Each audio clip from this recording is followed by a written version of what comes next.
Welcome to the Players Ball Podcast for AT Aliens by AT Aliens. I'm your host, Alex the Great. I'm joined by my brother from another, MB. How you living, big dog? What you got on the agenda, man, for spring break? I'm good. It is spring break for my kids as well. We're not going anywhere. Kids have been home for 24 hours. They already want to kill each other. So it's going to be an interesting week. Um, we basically have one activity really planned. We're going to take them to the movies on Thursday. Then, you know, daughter's going to go stay with my parents for the weekend. And then little man and I are competing in a international trading card game tournament down at the Georgia World Congress Center this weekend. So that should be interesting. You caught them all. No, it's impossible at this point. Maybe It when was there like was, 50,000, 5,000 Pokemon now. yeah, when there was 151, I caught them all. But Yeah. honestly, I haven't played the video games in many years. Only got back into playing the trading card game because Bennett wanted to, and it's good for his brain, keeps him stimulated, and it's a fun thing for us to do together. So Yeah, I played a little Pokemon Go back in the pandemic era. Um, who knew Niacin was just stealing our location data to to build better tools? Glad I could contribute. I wish it would have gave me some money for it. Um, and all they're right. they're either on the verge of or they did sell um, the All company the for data. like billions of dollars. Yeah, yeah.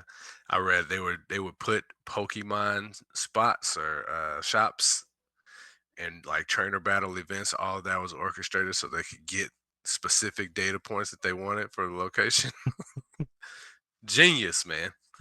Um, I'm going to the Great Wolf. You told me that I need to avoid the neurovirus, the runs. I'm gonna do my best. It's our second time going down there, so that should be a good time. And then we're gonna hit the playa for a little bit. So we're looking forward to it, man. I'm looking forward to a couple days off for sure. Um, Man, we got into it last week. We had segments. We started to introduce segments, and we got some super dope intro graphics. We got some voiceover work. It's almost like we're professionals at this thing now, man. Um, and I want to hop to one of those segments now. If you were a bird and you watching, it's not the owls, baby. Hootie hoo! From the gridiron to the hardwood, you know you got to keep your eyes on the birds. Let's talk Hawks. Let's talk Falcons. This is Hootie Hoo! So, Hootie Hoo. We told y'all last week we're going to focus on the Falcon. We just told y'all in the intro, actually. We're going to focus on the Falcons and the Hawks. A lot of news in that arena this week. And we're going to start with Mr. Jet Jones, man, who bid it a career. We had talked about Julio recently and how there was word he said he would never do, he'd never return to MBS, which may end up being BS, right? The Falcons organization gave Julio a lot of love with his retirement. I still haven't seen the full video. For anybody who knows how to look at it, um, let us know because everybody just had the Instagram tease everywhere I looked, not the full video. So, what are your thoughts? What are your thoughts, man? How you feeling? Um, I'm intrigued by the situation. I think it's been kind of a long time coming for him to officially retire. Um, a lot of his former teammates, Matt Ryan, Roddy White, uh, Sanu, they all came out, showed him some love on the socials with posts. The one thing that we haven't seen is any mention of the Dirty Birds from Julio himself. He had a long time career here. It ended on kind of a sour note. Uh, Kinda. the the whole was it Shannon Sharp? where the Yeah, audio is they released. Shay. Mm-hmm. And there's a lot of mystery, I think, surrounding that whole thing. Like, what happened? Like, where did this sour? Like, where did the organization and Julio go awry? Was it in his contract negotiations? Was it the disappointment of not winning the Super Bowl? Was it something physically said between Arthur and Julio? Like, where did this relationship fracture? And why hasn't it seemed to be repaired yet? Um, Yeah, no, that's a mystery for sure. Because it's all hearsay, and even the hearsay is like there's barely any rumors about what actually went down to drive him to say what he said, and for that relationship to still be unmended. It has to be something big, right?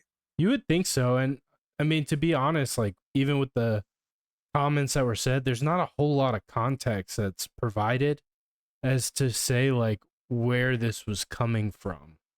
Right? Like, you just hear him, you don't even know precisely what he's referring to or referencing or talking about. Or, you know, a lot of things are inferred by his tone or the way that he reacts to certain things, but it's like text messages. You know, you're not seeing someone face to face, and you're reading into things that may not actually truly be there. Now, all things considered, there's probably some bad blood, right? Uh, Yeah. for sure. Boys, said a little bit more than nothing. Yeah, Oh, for I'm sure. out of there, man. That's what. Oh man, I'm out of there. But it could also be like, yeah, I'm out of there. I'm ready to move on to the next spot, not necessarily slighting the place that you're leaving, but an excitement to where you're going. But still, like, there seems to be something there more than just um what I was referencing just a second ago, right? Like, there definitely seems to be some, Amicable parting of ways. yeah. That doesn't feel like that as well. No, there feels like there's some tension there. And I wish we knew what it was about. I wish I knew, that we were going to mend it. I would love to see Julio sign that 1 day contract and retire as a Falcon. But it doesn't look like it's going to go that way. And it doesn't look like if we induct him into the Ring of Honor, if you believe everything you read on the internet, he says he wouldn't show up. So Yeah. I mean, time will tell. The first shoe has dropped. We'll have to see what happens with the other one. So you reference somebody who I'm gonna do a little pivot on us, like I do. I told you this is gonna happen. No, I will stay on topic. You referenced Matt Ryan plugging Julio in his retirement. I saw other Matt Ryan news that I was very excited about, and that was that Michael Penix may be mentored by Matt Ryan. Now, people can say what they want about Matty Ice. Man had a fantastic career, very well known for his work ethic. Um, his arm talent died during the back half of his career. It didn't die. He was still able to make some great throws, but the strength wasn't there. But the brain is there, and it sounds like that's going to be available to Michael Penix. That is good news to me. yeah, I definitely think it's good news. I think it's exciting, and to just kind of like, I don't know, merge it all together into one topic. I saw some clips. I don't remember who posted them, but it was like the top 10 highlights of Julio's career. And on one end of those highlights is Matty Ice. And you definitely see uh, the elite processing that Matty Ice came to the game with. And, um, in all of Julio's greatness, he had to have someone to deliver it to him. And Matt Ryan did an excellent job of that throughout his career in Atlanta. It really should have been culminated by that ridiculous play on the sidelines in the Super Bowl to seal that victory. Matt and Julio held up their end of the bargain, and some other folks, Devontae Freeman, Kyle Shanahan. I don't know who you want to point the blame at, but someone dropped the ball, and we ended up not getting that W. But you know, I think Matt Ryan, you know, all the hate that he gets, I think we we were spoiled, right? He was with us for so long, and the expectations were so high that people forget what he actually brought to the table. And you know, he is a lot, not all, but he is a portion of what is to um, credit is due for part of Julio's success in his Hall of Fame career. I don't know, Hall of Fame. I want to get your take on that in a second. But also, he has the opportunity to mentor, as you said, and help Michael Penix hopefully surpass him as the greatest Falcons quarterback in Falcons history. You know what else is interesting is that we talked about it last week how he was at the TGL with Arthur Blank and Mike Vick, and Arthur Blank had that granddad moment and trying to make a joke that just did not land. I mean, if he could learn from both of them, like the Falcons could be an organization where they're bringing their former stars back home, and they're becoming a part of the organization more than just a milestone or a historic figure. um, that really excites me because if he can learn from Mike Vick and Matt Ryan, I feel like the sky is the limit. He can become the greatest quarterback in Falcons history.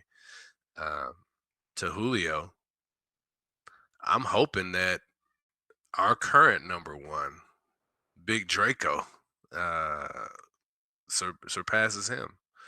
I do think Julio's a Hall of Famer. Um, but yeah, if like Chipper coming in to help batting at the Braves, like a consultant style thing.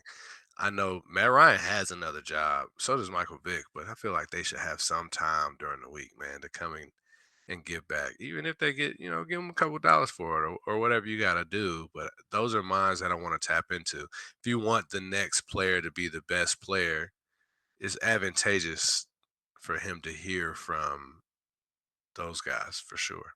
I have a question, and I'm serious. Like, in terms of Michael Vick specifically, what do you think he brings in terms of mentorship to a guy like Michael Penix? Like, what can he give Michael that maybe Matt Ryan can't? Nobody could improvise with the football like Michael Vick.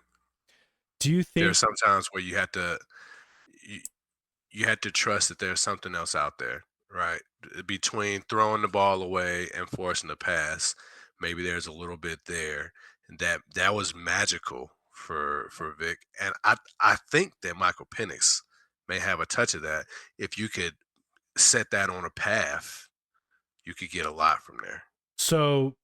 This is where my head was at when I asked the question. It's not to slight Vic or Michael Penix, but I feel like the things that Michael Vick excelled at, like you said, master improviser. I don't think anyone has been anywhere on par, maybe Lamar Jackson, but I feel like some of that's God given talent, and that it's like a skill that you either have or you don't. It can't be taught. If you have it, I think it can be improved upon. I always Like think iron sharpening iron. I always think there are opportunities to improve. I just from like you're never gonna turn Matt Ryan into a master improviser, right? Like you either have the ability or you don't, and the ones that have it, they can get better, but you're not gonna magically have it. Improvisation, I think there's definitely a portion of it that's just natural ability. You're not gonna go from 0 to anything from learning from somebody who can do it. But if you have some of it, I think there's always an opportunity to look at what someone else is doing as potential for yourself, or hear what was going through their mind in certain situations. I don't think Michael Penix is that kind of player. I think he's not a statue, right? Like he's athletic, he can move around, he can improvise a little bit, but after two ACL surgeries, like I don't think that's that big a part of his game. I'm not saying improvise like Vic from the sense of like, okay, you don't see anything, turn it up for 40 yards down the field. That's no, I'm not talking about running ability at all, actually. There was a lot of that scrambling, which I do think Michael Pennis can do. Not scrambling for first downs, but staying alive, keeping the play alive that Vic did. Right. It wasn't always the most memorable plays for sure were where there was nothing available from a pass perspective and he took off for, a 50-yard touchdown. But there was a lot of opportunities where, he would see what was happening with the defensive line, where things were collapsing, and just buy himself another 3 or 4 seconds to get the ball down the line. That's what I'm talking about. I'm not talking about taking off and running for 50. That is for sure natural ability. The improvisation that I'm talking about is more decision making based. So you're gonna start throwing some wrenches at him and tell him dip, dodge, duck, If you can and dodge a wrench, dodge, you can dodge a ball. and then have him start chucking it downfield afterwards. Nah, just knowing. So watching some of those old plays where Vic, even if you restricted to just the pass plays, watching some of those old plays where he made a decision to go left instead of right when it was a defensive player bearing down on him. Knowing his thoughts there, that could be used. That's useful information to a Michael Penix. Whereas Matt Ryan could be like, okay, 2 seconds, you need to give up on that read and move on, right? Um, Michael Vick could also talk about landing that deep ball. That was he. Matt Ryan can't give that to Michael Penix, unfortunately. A lot of those Julio highlights in that top 10 were underthrown balls where he had to literally dominate a child who was a man. Had to make a man look like a child. At least a third of them were not necessarily underthrown balls. They were underthrown. There were probably a third that were underthrown, but there were a few where Matt Ryan threw it into traffic. It wasn't underthrown, but Julio had to go up and basically grab it over the top of the player. A lot of times it was like from a he was dipping down and grabbing the ball from in front of the player's helmet. There was two specifically that I There were remember. 2 that he did that, yes, for sure. Yeah. There was a 3rd one that's borderline where he ended up finishing with the jet. I think it was a Seahawks game where it was into traffic. That ball could have been picked off Oh, for both of sure. one of But them was the Malcolm Butler one was picked off, and Julio just snatched that thing from him. yeah, yeah. But the 2 where he mossed him, he literally grabbed it he took it from the player. He didn't actually get the pass. Now that Super Bowl catch, that was an incredible catch. Better catch than the throw, but it was a great throw too. No one else could have got that.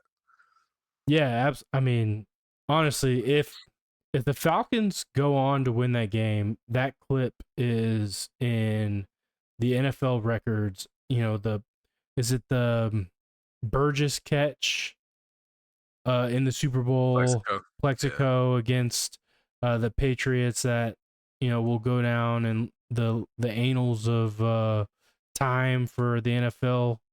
That Julio play would have been in the same you know on the same level if they go on to win that game. I agree.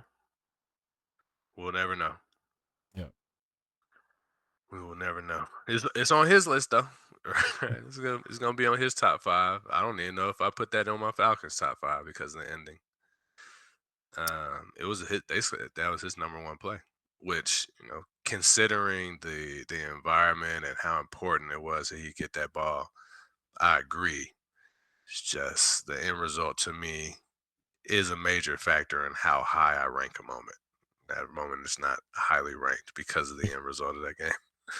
Try to forget everything about it. Got a little PTSD. A little Um, bit. but all right, like just to wrap up on Falcons, they did make a roster signing today.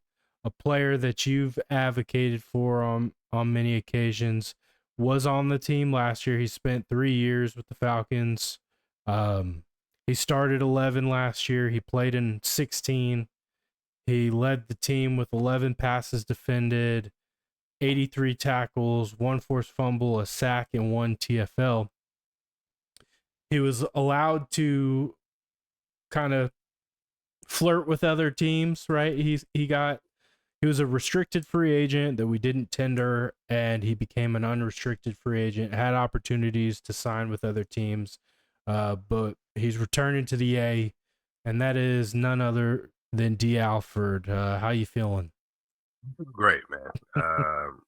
One, I was starting to doubt whether or not Terry was listening to the pod, but clearly he is. He knows how important D. Alford is. He took my thoughts um, and made decisions with them, which is great.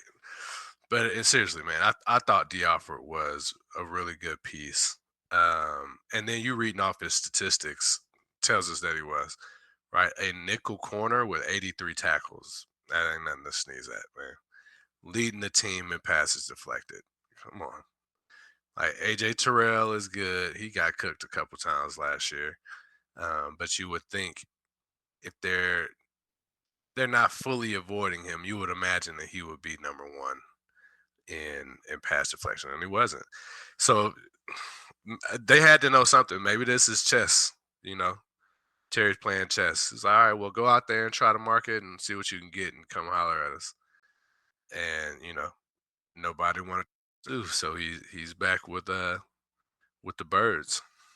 So one commentator basically said that this signing further proves that the organization felt that Jimmy Lake was the man most responsible for our deficiencies on defense last year. I know you felt pretty strongly against that, and that our offensive coordinator deserved more heat um, for the team struggles as a whole. Right. You still feeling that way? Yeah, yeah. But I never defended Jimmy Lake. I just want to clarify that point. I thought that Zach Robinson, because the offense was ticking and then it just collapsed. Now we know that was probably Kirk trying to play hurt and not wanting to tell anybody. But I still attribute more fault to him. That said, Jimmy Lake was not running a great scheme, and what we talked about towards the end of the year is that the defense improved once it was announced that Raheem Morris started taking over defensive plays. So no, I'm not defending Jimmy Lake, and I agree with the sentiment specifically in this case because I'm a D Alford fan. Right, I've seen him do some cool stuff, like some very football winning activities, and Jimmy Lake's gone. It sounds like they're on board with what I was saying, Yeah. except for Zach Robinson. He's still there, so we'll see what he can do. Um, I know One more thing. So there's another person who's still there, Kirk Cousins. I know we don't know where he's going. There's not it's more non-news than any news. But considering that they said Matty Ice will be mentoring Michael Penix, does that give you any energy towards him not being with the team come week one? come week one, I don't know, but I you know I said previously that was going to be our last topic, D Alford, and then as we were going, I'm glad you and I were on the same wavelength because there was something I wanted to bring up specifically about Kirk Cousins. Um, But no, I think there's a pretty high probability that he's he's not going to show up to OTAs. You know, you believe that Kirk is a professional, and you know he is every bit of the type of person that we saw on the TV show QB, and that he'll do the right thing and he'll be a good teammate. But I do think Matt Ryan is probably a better mentor than Kirk Cousins, anyways. Um, You know what? I want Matt Ryan's mentality. I want his work ethic. I get the rest of that to Vic. As far as performance, throws, improvision, reading how your lines collapsing on you. I'm giving that to Vic. And if it ain't Vic, I would want Kirk to to do it. Just because he's made better throws more recently than the Iceman has. yeah, I mean, I think they have pretty similar skill sets. I think Matt Ryan career wise is more successful than Kirk Cousins. But Kirk Cousins' For sure. book is not ended yet. And I do think that there's a pretty high probability to answer the question that he's on our opening day roster and that he becomes the piece that gets traded when, you know, someone goes down for the season. Because that is inevitably going to happen. It happens every year. Don't know what team it will be. But he's going to be the hottest commodity available when. We went through it. Yeah, it's gonna take a major injury because we went through all the teams. And the teams that don't have one are high enough on the draft board to get one, a rookie. So yeah, it's gonna take somebody going down, and I don't wish that on anybody. Um, they also think that there might be some space, just immediately following the draft or during the draft for him to get traded. So we'll see what happens. Yeah, I mean, if he's not traded before or on draft night, I would expect to see him on our opening day roster. Now, there is a wild scenario that I think is probably very low probability, but there is still a chance, and that's he could return to Minnesota. You know, they are not going all in on JJ McCarthy. I heard they are. JJ got the vote of confidence from their head coach. Uh, I mean, we'll have to check sources, but I hear otherwise that they are not guaranteeing him the starting job. Now, some of that Mm. could be coach speak, but um, but anyways, the thing that I wanted to bring up about Kurt, and I guess this is also relevant. You know, you said, the offense was singing until there was obviously a problem with Kurt. We think he was playing hurt, and I think just coming off of the injury that he had, and the abuse that he was taking, there's a good chance that he wasn't right. But I think there's a difference between being hurt and injured. And was he hurt? 100%. Was he injured? I don't know. Part of me feels like the injury story was a excuse to explain his drop off in play to try and maybe improve his value, right? Like if you're a free agent and teams are like, what the heck happened here? You threw, what was it, 6+ interceptions in a 3 week span or something. Um, what happened But here? Well, he could easily just say, well, I was actually injured and, you know, I'm not that bad. Like, I still got game, which I believe he does have some game left. Um, but I don't know. Part of me thinks that could have been one of those ploys. The same thing with, um, you know, taking off the Falcons t-shirt and like all this other antics that have gone on in the offseason. It could just be a way of trying to gain some leverage, I guess. yeah, but I do think that was somebody whispering in his ear. If he is still here, I do think he's gonna be a good teammate. I actually got some support on that last week at some point from Dukes and Bell. Both of them agreed that like, all the antics and all the things that he was doing was probably more business than, actual sentiment. They was just trying to get what he needed to get, and that's the way either he was advised or someone told him to go about doing it. But if he's here, he's gonna be the professional that, I think he is, man. Yeah. But enough about Kirko Julio Jones is the leading reception yards per game in Falcons in history, NFL. NFL. NFL history. NFL All right, history. so Yeah. I'd say that's a golden jacket for sure. Yeah. Yeah. He's 13th in yards too. So that's something. 16. So yeah, nah, I think he makes it. We talked about we talked a lot about that bird, man. Let's go to another bird, man. Another bird of prey, obviously, that we know and love, the Atlanta Hawks. So they've been almost they could make an elevator appearance, but they did win. They did win last night against the Jazz. They actually beat the brakes off the Jazz, so that was nice to see them dominate a team that they should dominate.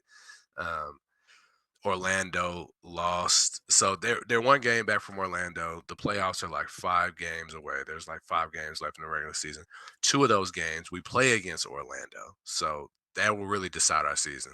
Definitely feels like six is out of contention. Sixth spot. Right now we're sitting in eighth. We're a game back for Orlando. So if we win these next 2 games against them, the odds of us being the 7th seed and hosting that first play-in game is a lot better. But we'll see what they do with it, man. I am excited about the playoff push if we can get in, specifically as a 7th or an 8th seed. I think Boston is probably the team to beat in the East. I don't think that Cleveland is really ready yet for the playoffs. Somebody could come in and sneak one on Cleveland.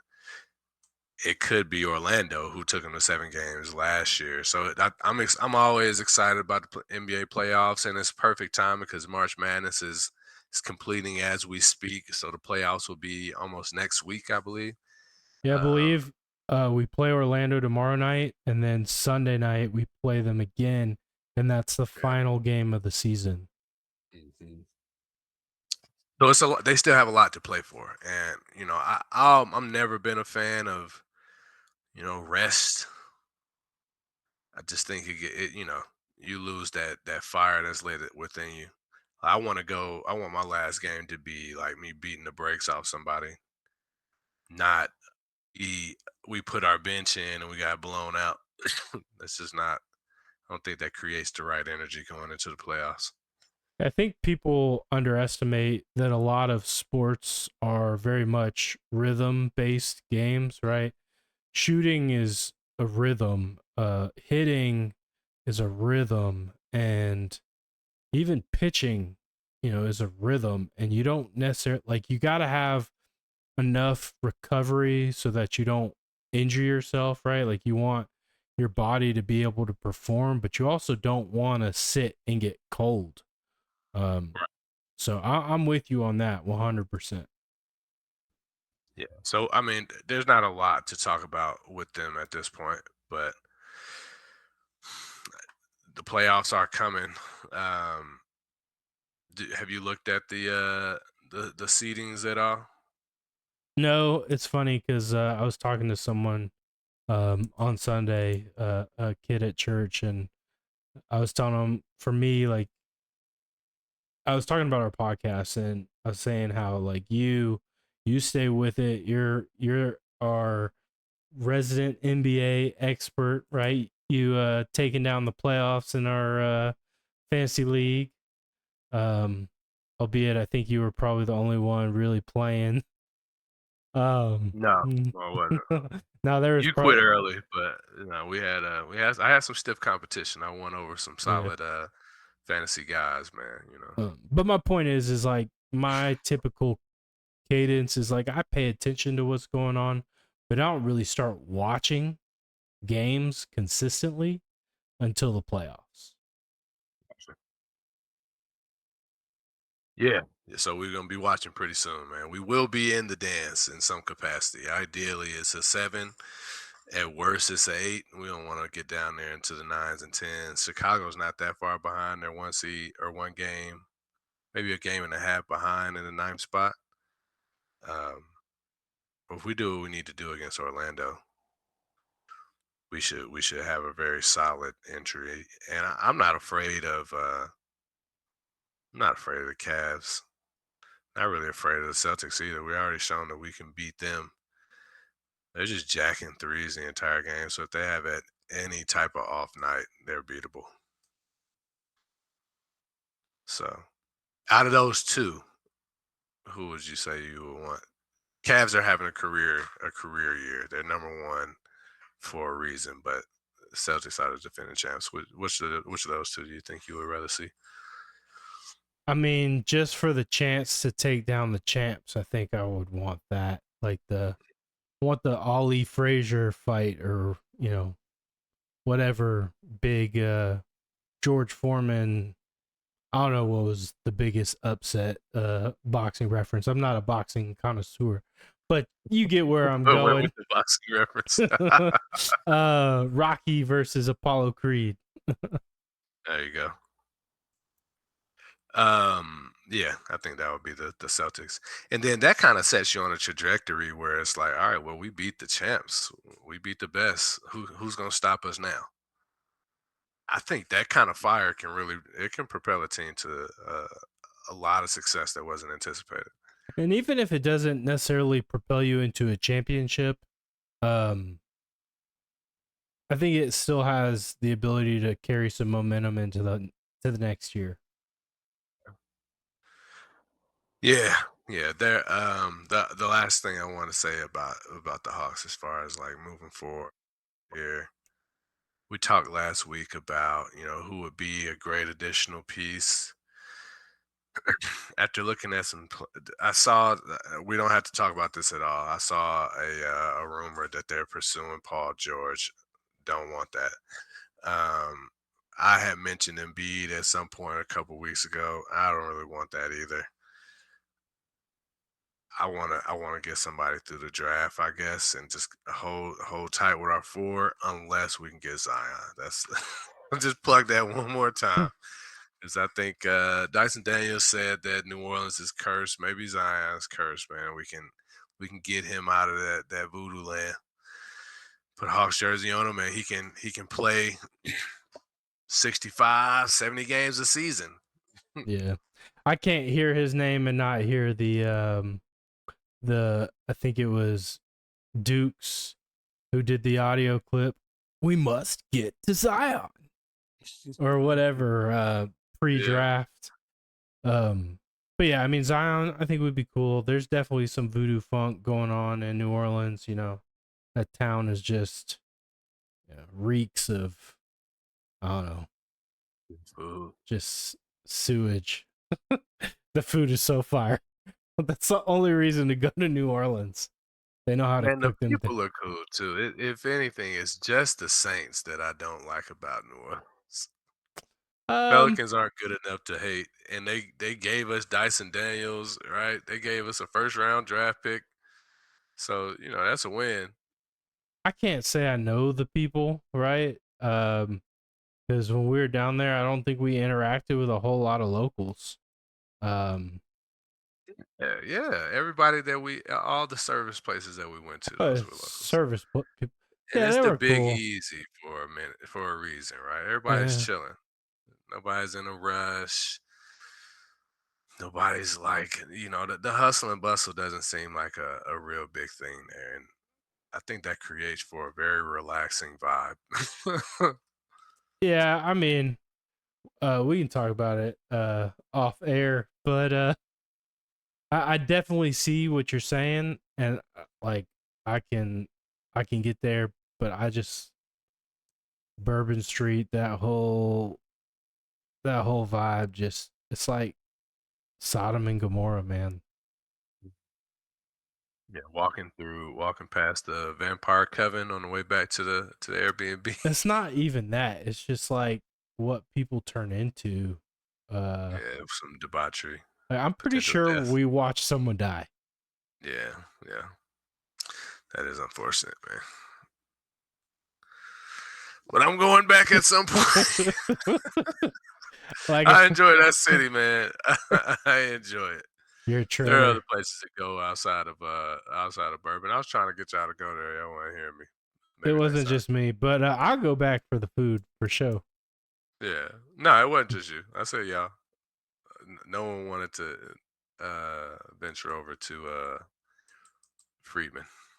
But that's the place that's a place where you see the locals, you get to talk to people, man. It's just a cool little area. And there's a lot of food there. A lot more than Bourbon has to offer. All All right. right, man. That's enough hootie hooing, man. I'm done bird calling, and we'll see what the Hawks and the Falcons got coming up for us. You know, as we get closer to the draft and as we enter the NFL playoffs, be a lot more to talk about. But we have enough of them now. Oh, we're gonna get on this elevator, man, and head down to subfloor 12, down by the down by the reactor that is going off the grid, spewing toxic waste everywhere, man. Let's go ahead and jump into elevators. From the parking garage to the penthouse, no one takes you on more highs and lows than Atlanta sports. Let's me, you, your mama, and your cousin too get on this elevator. Don't touch the button. We got you locked in.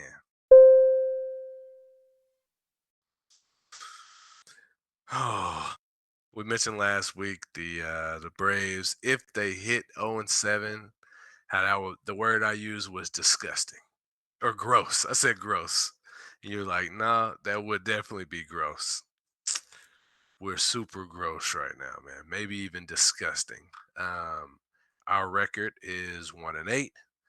We are the worst record in the MLB. We were the last team to get a win. We are behind the Chicago White Sox, who you mentioned in the episodes having like one of the most historically bad seasons ever after starting 0-4.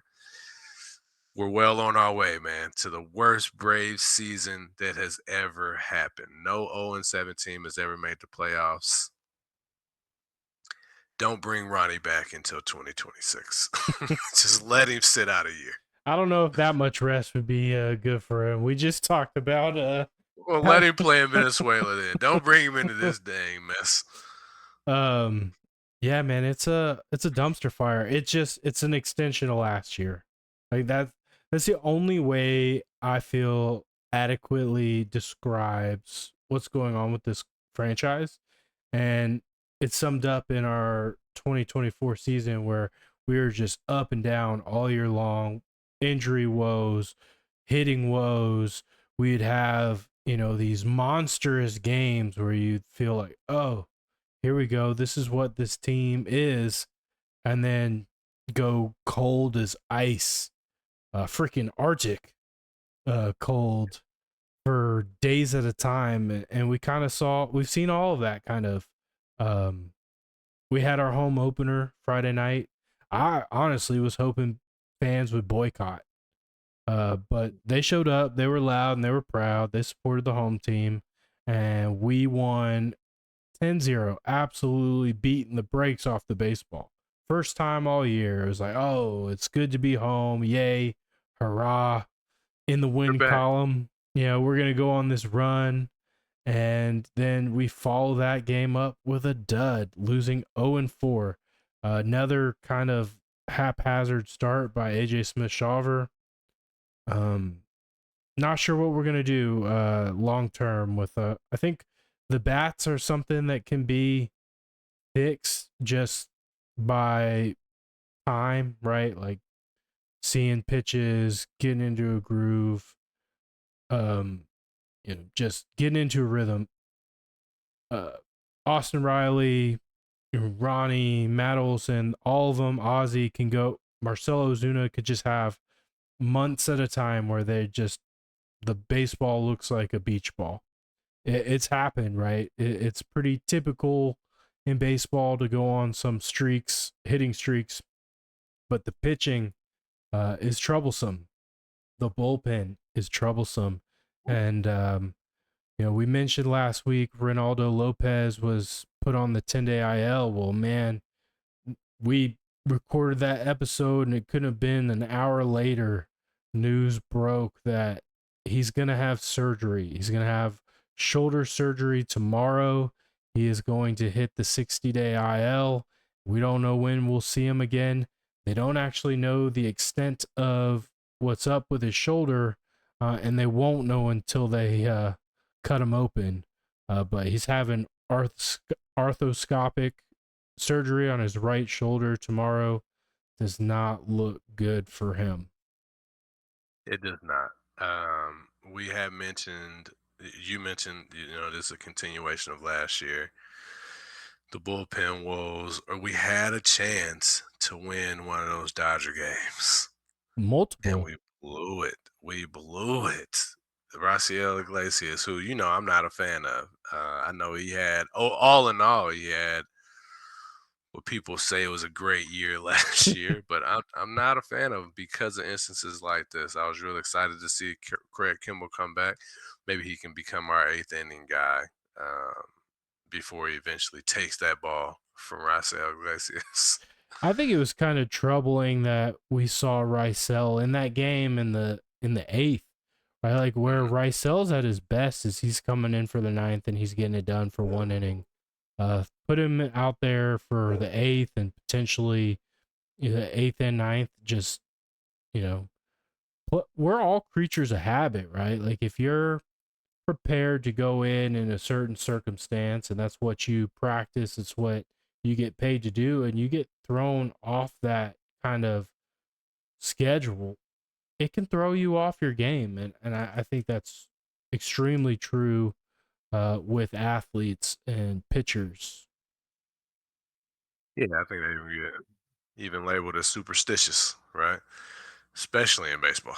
Yeah, baseball is probably the most superstitious sport there is. Yeah, from the rally hats to there's some crazy stuff that happens in baseball based on superstition. Um, so I was telling you there was an argument that I saw. It sounded like an actual fight, right? They were super serious. It was not staged, it was not scripted, but I was listening to our favorite radio station, 92.9, and Dukes and Bell were talking about this very situation, right? The pitching, the abnormalities in the rotation, how all of this is either AA's fault or it's not.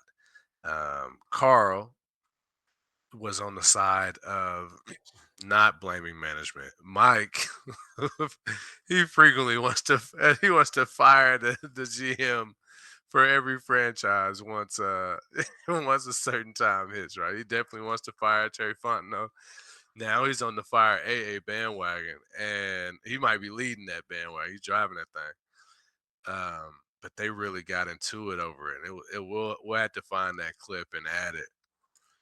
Where are you with AA now? Because we talked about him last week, but the downfall continued. Have you had any more thoughts about him?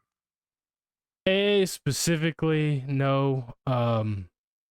I told you I wanted to bash the ownership, and this is a tie-in because I believe is completely hamstrung by the leadership, his boss, right? The ownership group, the Liberty Media, um, they don't care about baseball.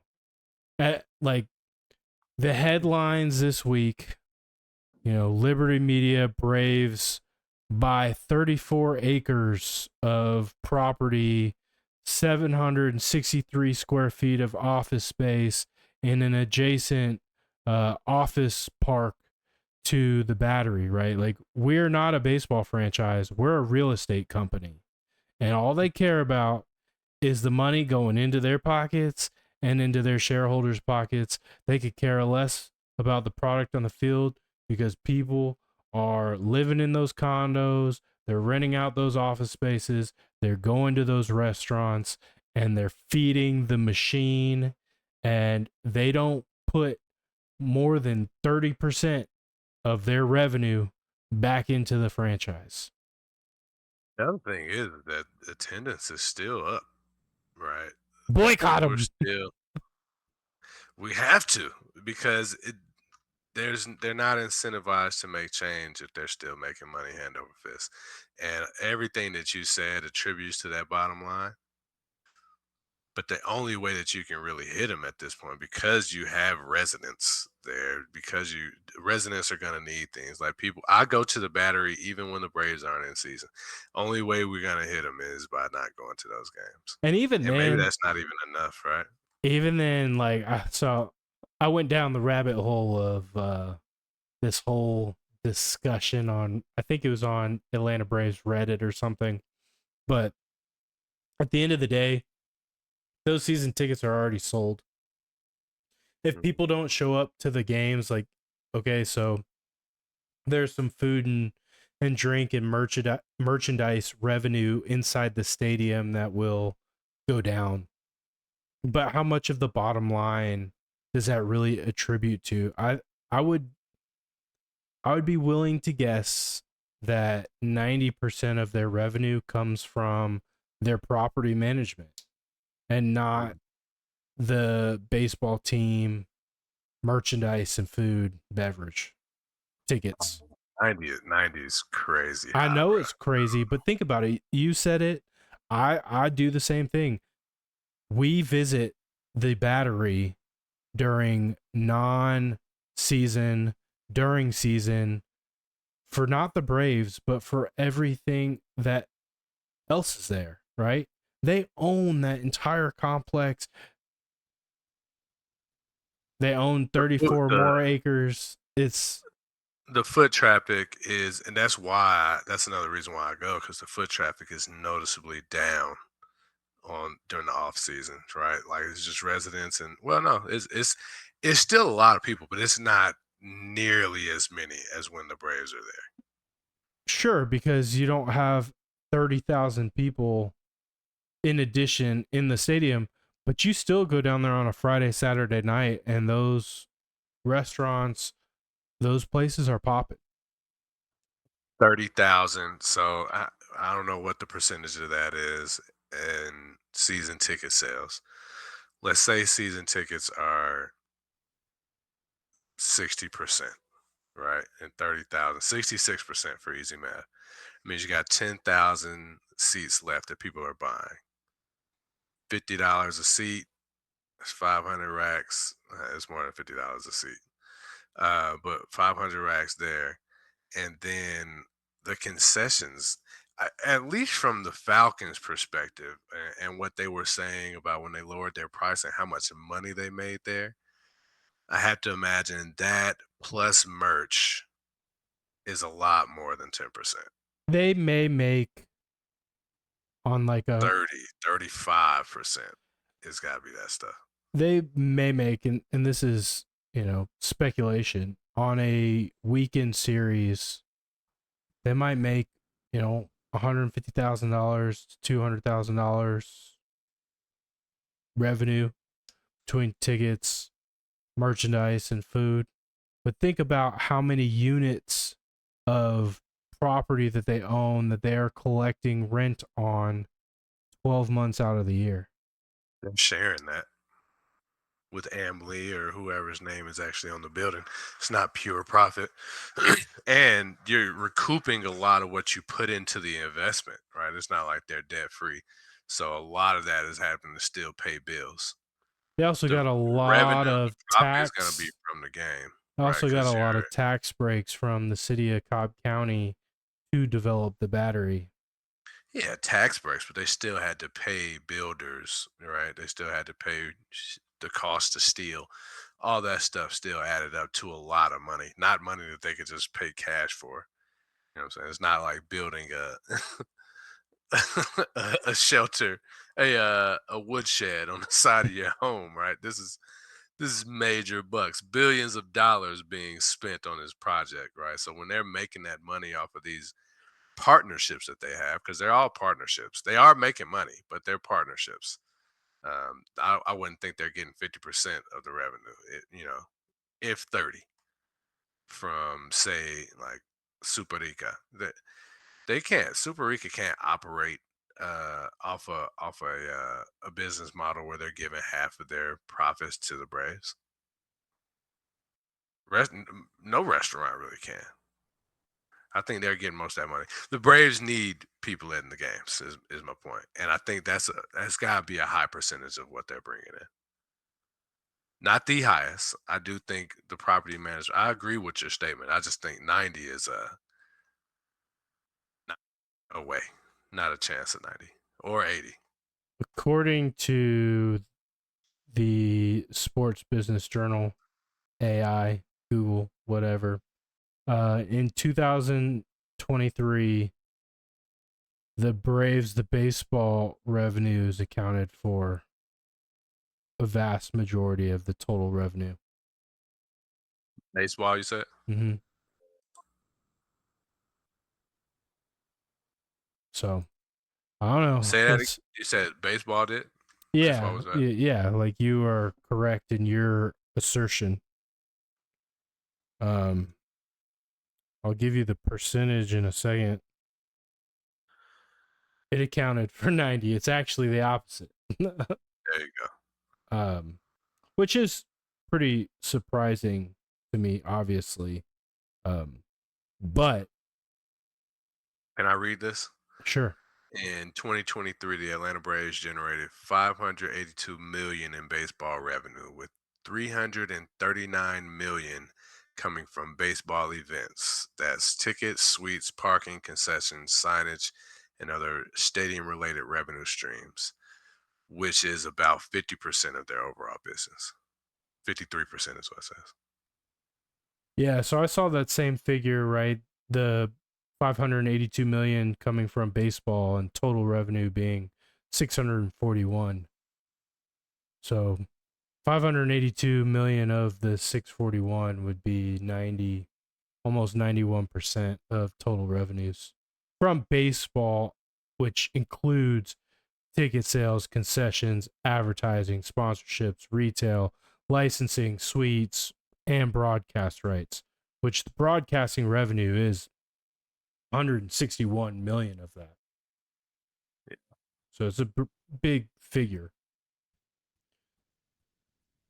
It looks like the rental income in 2023 was roughly 60 million. 59 million is what I'm saying. But Saw a it's 10% increase from what it was the year before, so that's good. But yeah. yeah, we can hit them in their pockets by boycotting these games. But man, something about boycotting games just doesn't feel right, man. 'Cause the players ain't do it. They're not playing well, but they're giving it their best.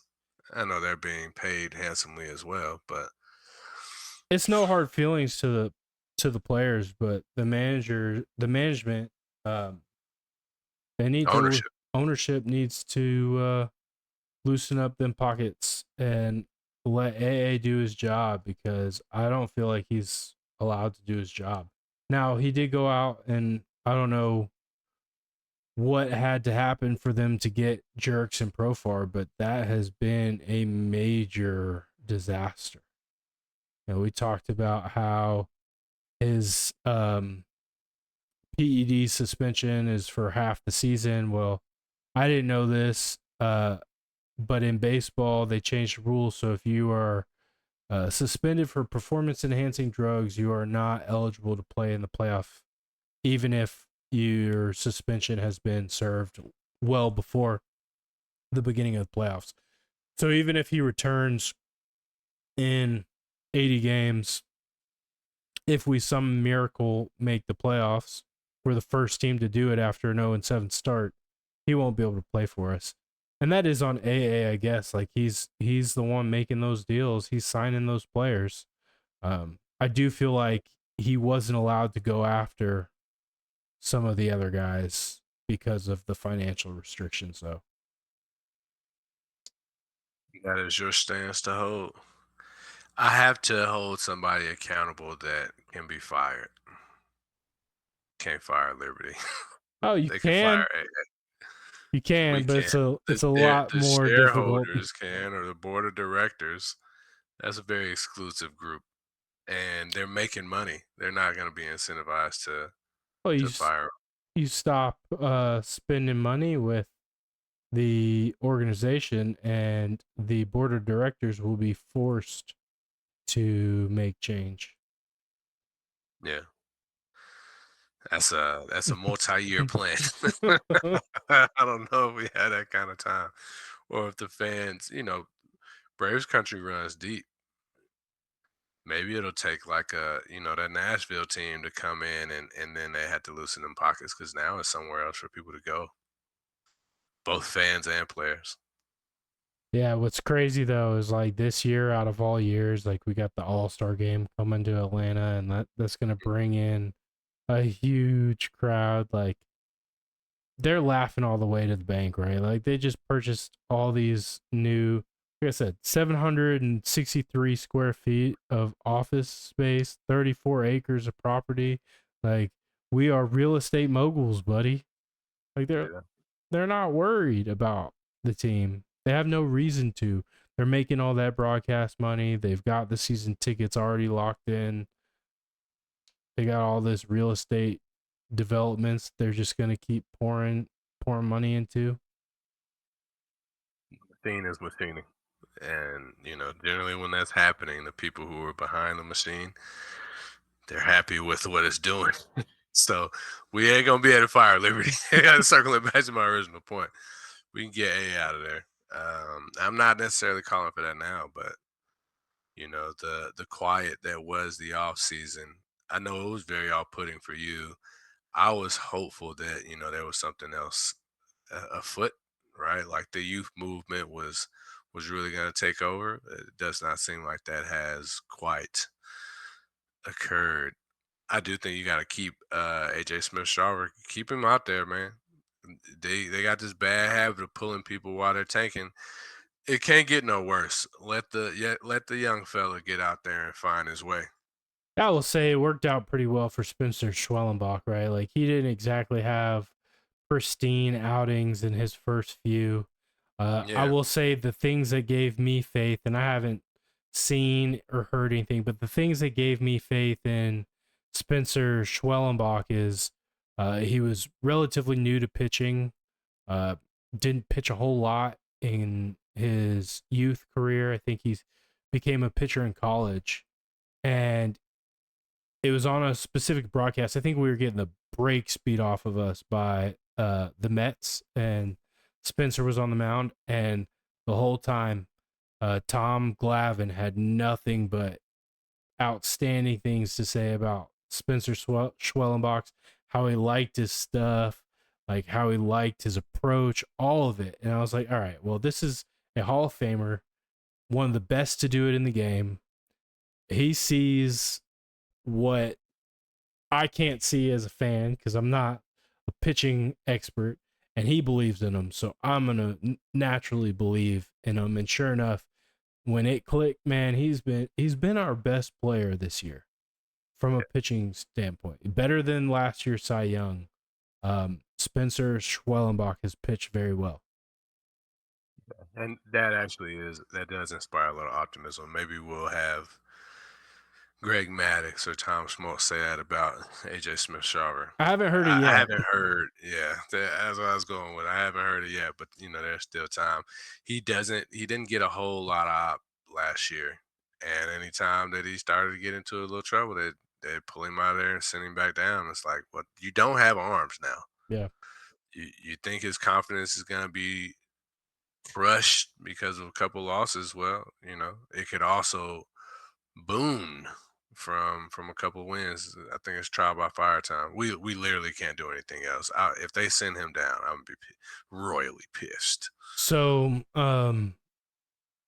the other kind of bright youth spot has been Drake Baldwin, who Mm, he doesn't have a lot of stats like hits and RBIs and doubles and singles and triples, all that to show for it, but he's been hitting the ball very well. And I like him. I think he shows a lot of promise. I would be very mad if we used him as some sort of trade bait to fix some of our other deficiencies. I'm leaning to cut bait with Sean Murphy if it's even possible and just let Drake Baldwin and Chadwick Trump trial by fire grow. Um, Yeah.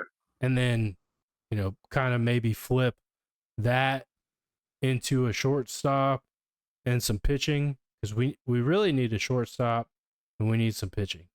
Those are still big holes. When Ronnie returns, I don't think outfield's as big of an issue. Um, They don't look good now, man. With Jared Kelnick and who's on the other side of Money Mike? there's It just rotates, right? Ramon De Lopez. Who's out there? Brian O'Neill, De La Cruz. I don't know. He's got a multi name. Yeah, Is yeah, Brian something? multi-name name. um, and there's one other guy that they brought in. Oh, um, what's his name? Uh it's Eli just White. no. Eli White's been around. He has gotten some play in the outfield. But that's not who I'm thinking of. Um, Brian De La Cruz. yeah, Brian De La The other Cruz. name that I saw was Eli White, though. The outfielders are Michael Harris, Jerickson Profar, Jared Kelnick, Brian De La Cruz, and Eli White. So whoever you're talking about must be a newer addition. Yeah, they signed him as soon as the well, they actually signed him before the PED stuff became public, and everyone was like, "This is weird," and then the PED news drops, and they're like, "Oh, it all makes Ah, sense." yeah. Um, let's see. They did release old Uncle Jesse.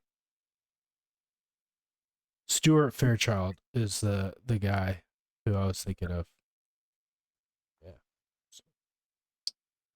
But yeah, man, it's a long season. Still a lot to go, but like you said, there's been a lot more downs and ups so far this year, and I have a feeling this elevator ride's gonna be bumpy.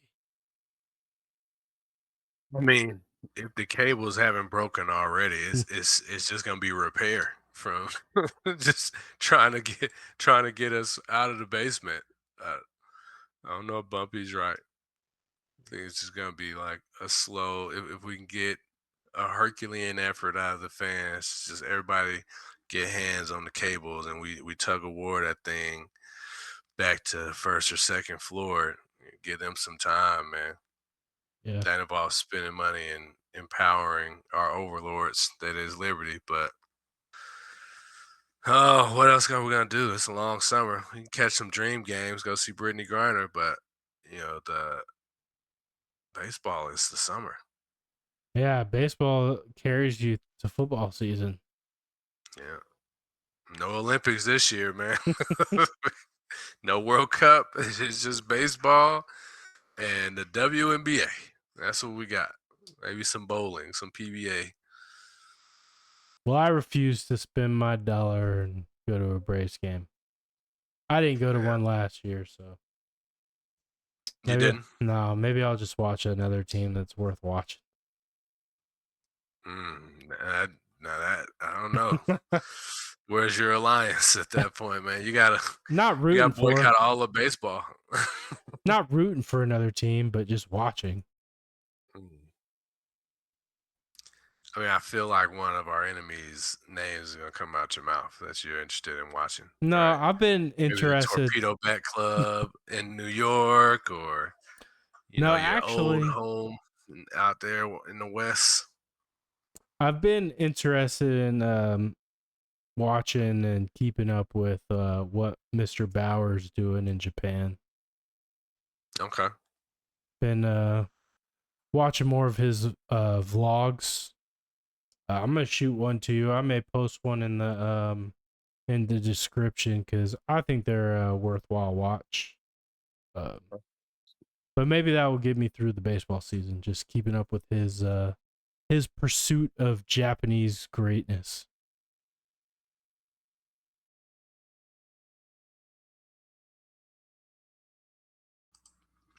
Sorry about that. Must be some pollen in here, man. Yeah, you told me he's chasing the triple crown, so to speak, of the three leagues in the world, three biggest leagues in the world, trying to be a Cy Young winner in each, or a Cy Young equivalent in each.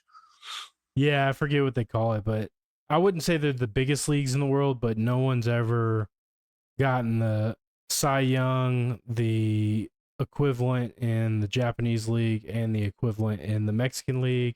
And he already has two of those three, just needs to follow it up with the Japanese one.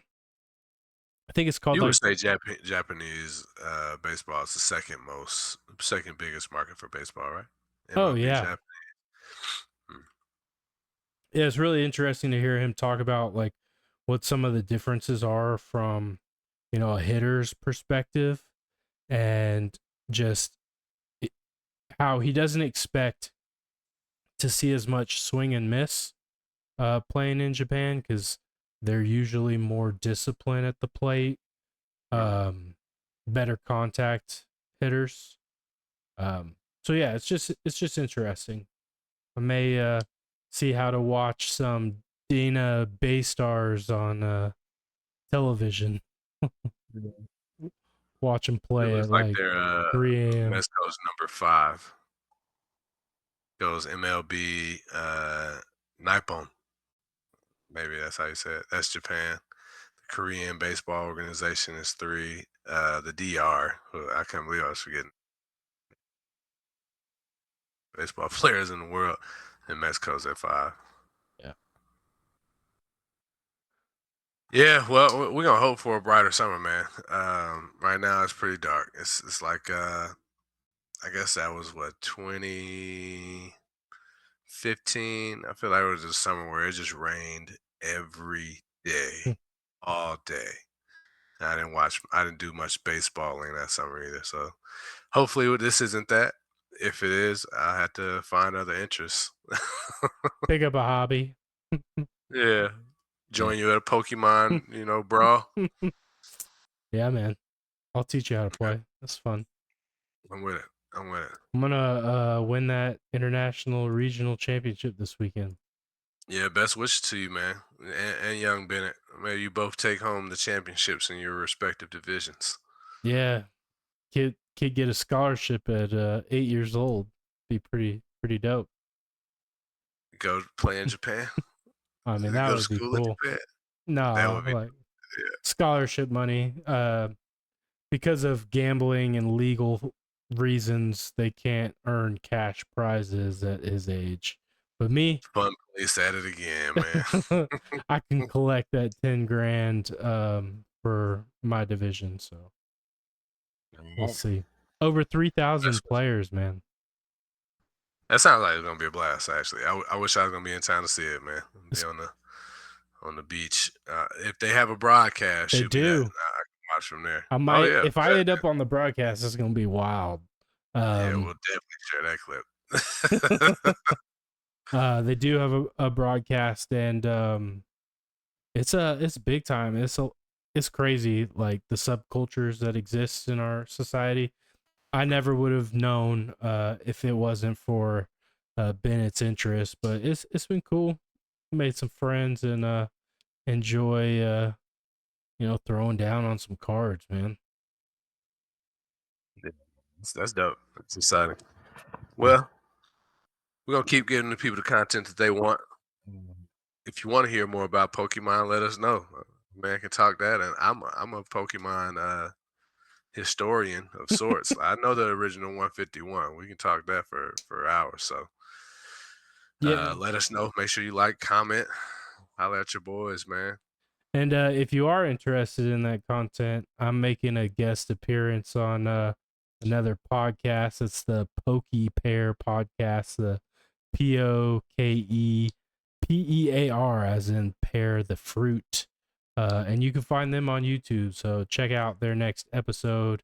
It will feature your boy MB. So uh, appreciate the love, Podcast support. extraordinaire. Yeah. You know, Shout it's out Pookie Bear. almost like it's a full-time job. But we appreciate y'all. Nonprofit. Yeah. Nonprofit organization. Yeah. Free slave labor. Mm, Nah, we appreciate y'all. that's going a little too far. Uh You enjoyed a little more than slavery, is what you saying? I mean, I'm not beat to do it. Yeah. It's by choice. It's just comes with different type of payment in Mm, joy, not payment in dinero. But maybe yeah. we'll change that this year. So like, subscribe, comment. You know, let us know what you want us to talk about, or what you like, what you don't like. We love some feedback. So we enjoy interacting with you guys when we do get the chances, and we'll see you on the flip.